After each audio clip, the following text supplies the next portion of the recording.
The Panasonic LUMIX S1H is a beast, but nobody wants to use this camera anymore now that its arch enemies Sony and Canon have come out with killer cameras like the Sony FX3 and Canon R5 that have swept the market. But I believe this camera is seriously underrated and should be considered for any serious production. Let's talk about this camera, how it is still a solid choice for productions or riding into battle. I'm Jacob, the Viking DP, and on this channel, I'm giving you video gear news, tutorials, and reviews. Here we have the Panasonic LUMIX S1H. It is so versatile. It is on the approved camera Netflix list due to these specs, which you can see here on screen. It can record in 422 all-I, 400 megabytes a second, and can record in full cinema 4K, 4096 by 2160, which the cameras on the list all seem to have around this requirement. Of course, this is if you're actually shooting for Netflix, but it's cool to know this camera is on that list. But it is also light, has a flippy screen. Ooh.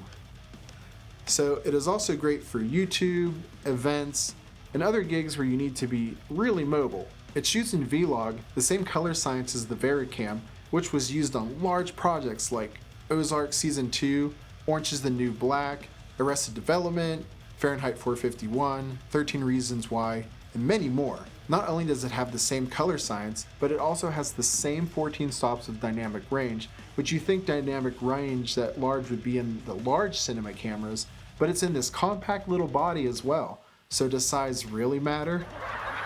When exposed properly, with the high dynamic range and using Vlog, you have so much flexibility in post to get what you want in post-production. Even when not exposed properly, you can still bring some of the image back, and that blows my mind. Along with the color science and dynamic range, it has a dual native ISO of 640 for low and 4000 for high, like all the other high-end Panasonic cinema cameras, which has proven to be very useful in times when you have low or high light.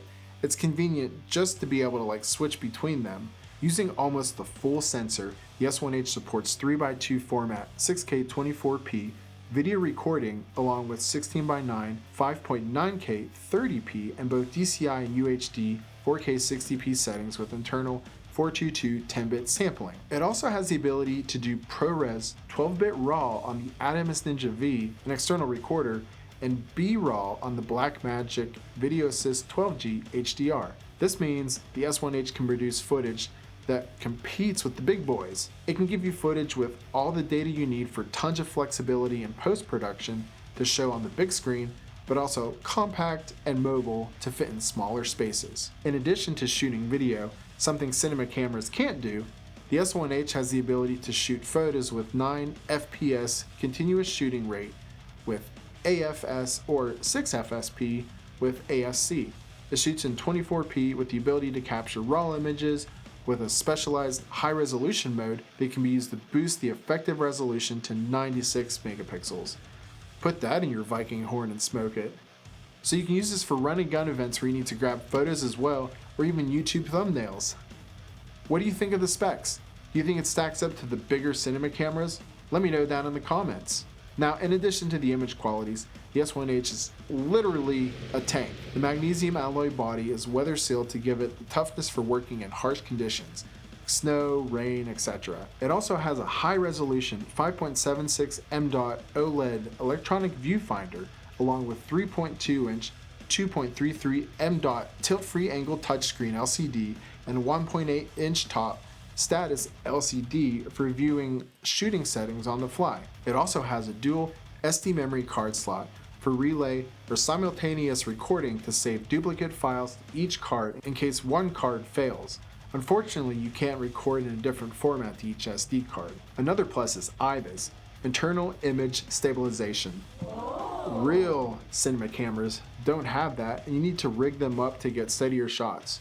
With this, you can go straight handheld, and it helps to stabilize the image. With the S1H, you can purchase the optional Panasonic DMW XLR1 XLR microphone adapter that provides XLR inputs and physical controls through a hot shoe connection. This gives the S1H 2 XLR inputs for using professional microphones. It features a control panel with a clear cover that sports numerous physical dials and controls for changing the levels, gain, and low cut filter of each input individually. Also, it supports high resolution recording formats up to 96 kHz and 24-bit, along with getting some power support directly from the camera. This would definitely give you everything you need for audio for run and gun videographer needs. Here's a sound test using the adapter. And here's a test using the 3.5mm mic jack. To me, the XLR adapter sounds better. What do you think? So, some downfalls of this camera. The autofocus really isn't that amazing, but if you mainly use manual focus, that's no big deal. Lastly, no internal NDs, but you can just use a screw-on ND filter or use a matte box. Even with these downfalls, the S1H is a fantastic camera to have in your arsenal, and you will get an amazing image with it. I want to mention thank you to Awesome Movie Gear for helping me with the microphone adapter, and to Round Rock Studio for helping me with an extra Panasonic LUMIX S1H. Not sponsored, by the way, my supervisor made me say that. Awesome Movie Gear is an amazing resource for video and film projects of any size, so check them out for your rental gear needs. Also, Round Rock Studio has equipment rental options, as well as along with a great space for all your production needs. If you want to get the Panasonic LUMIX S1H or the DMW XLR1 XLR microphone adapter, check out the links in the description. If you buy using those links, I get a small commission, but it's free to you and it helps this channel greatly. Thank you for watching the Viking DP Nerd Out About Camera Gear. If you found this video helpful, attack that like button and subscribe for more video gear news, tutorials, and reviews. Ring the notification bell as well so you get to see this lovely face. Keep fighting, filmmaking friends. Viking DP out.